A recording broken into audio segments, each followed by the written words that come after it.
روشن ضمیر بادشاہ۔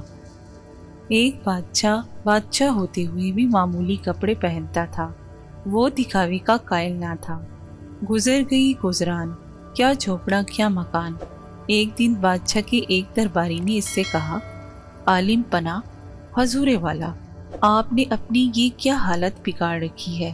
آپ بادشاہ ہیں، بادشاہوں والے کپڑے پہنا کریں۔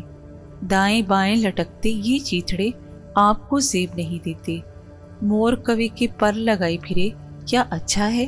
اتار دیجئے یہ ٹاٹ بوریا، اطلس و کم خواب کی قبائیں پہنے۔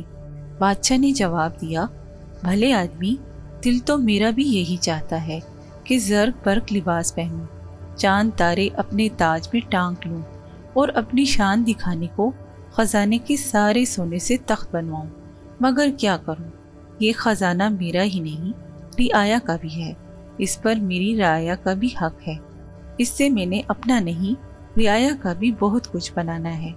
بادشاہ کو زیب نہیں دیتا کہ خود تو وہ اطلس و کم خواب پہنے اور رعایا اس کی ننگی پھرے۔ بادشاہ خود تو گلچھرے اڑائے اور رعایا کی آنتیں بھوک سے گلے کو آئیں۔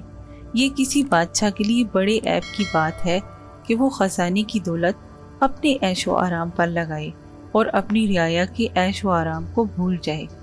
در حقیقت بادشاہ رعایا کا خداوند نہیں، خادم ہوتا ہے۔